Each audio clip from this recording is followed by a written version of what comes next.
Clemenceau, un homme de conviction, son programme pour la justice. Une causerie de Christian Vigourou, donnée au musée Clemenceau le 16 mai 2023, autour de l'exposition Focus Clemenceau et la justice, et déclinée en podcast. Épisode 3. La justice et nous.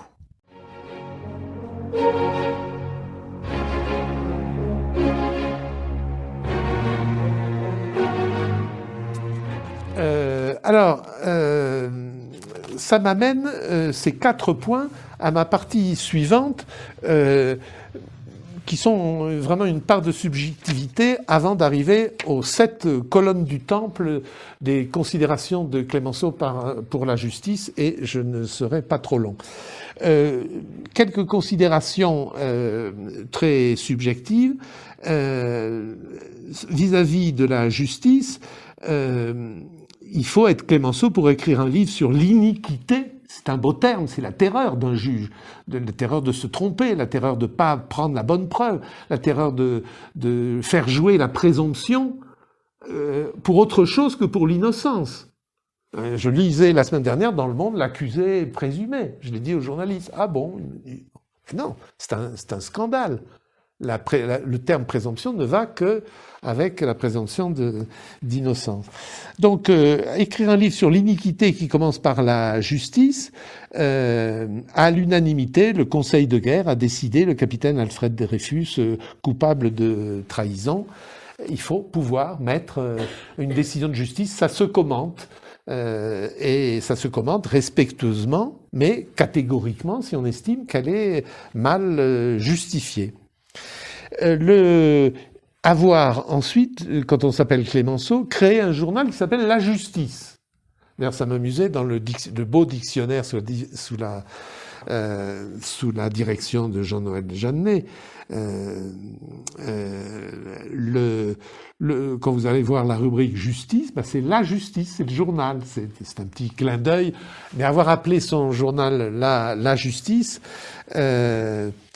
dans son premier numéro, le 16 janvier 1880, un édito non signé, et auquel on peut penser que Clemenceau n'était pas loin, écrit « Dans nos lois fiscales, dans notre régime social, dans nos institutions publiques, dans notre pratique de nos gouvernements, dans les travaux de nos légistes, où donc est la justice, ou seulement le souci de la justice ?»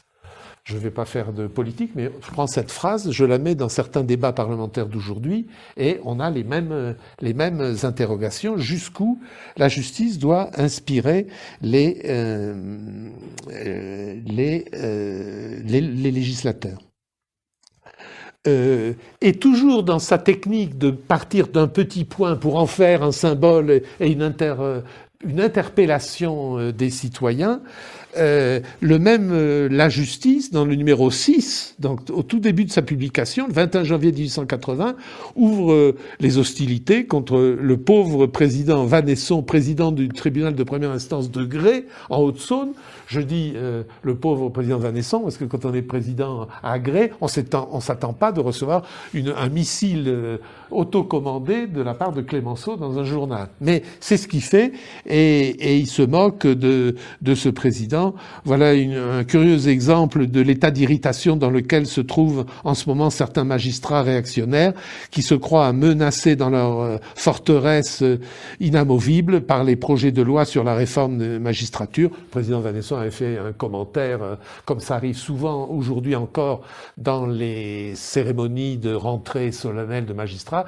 Ils se permettent de critiquer tel ou tel aspect de la politique. Ça avait fait bondir Clemenceau. Et pan pour le président Vanesson qui reste immortel grâce à la pique que Clemenceau lui a envoyée. Clemenceau va veiller et s'intéresser beaucoup plus que beaucoup d'autres personnalités après lui et jusqu'à aujourd'hui à l'institution judiciaire, à ce qu'on appelle la carte judiciaire, au changement de poste, et le 21 janvier 1880, le garde des Sceaux, Cazaux, présente un projet qui n'y va pas de main morte. Il sera procédé dans le délai de 6 mois à la reconstitution générale des cours et tribunaux. Les réductions de la présente loi porteront sur l'ensemble du personnel. C'est le coup d'accordéon, on sort des magistrats pour en nommer d'autres, ça s'appelle une épuration. Et c'est resté historiquement, c'est l'épuration républicaine, sur laquelle des travaux beaucoup plus savants que les miens ont été faits. Et Clémenceau suit ça avec intérêt. Ça ne le choque pas qu'on reconstitue une magistrature sur des principes républicains, mais avec pour le coup une substitution de certains magistrats modernes ou conformes à l'idéologie du temps, qui est l'idéologie de la République. D'ailleurs, Clémenceau respecte les juges qui respectent la République, pas l'inverse. Il signe 2 articles le 22 juin 1880, au moment de l'ébullition qui va mener à la grande loi de réorganisation de la justice de 1883, d'où, entre parenthèses, est issu le CSM. J'ose pas, en étant membre maintenant, j'ose pas chuchoter que le CSM est issu d'une loi d'épuration. Bon.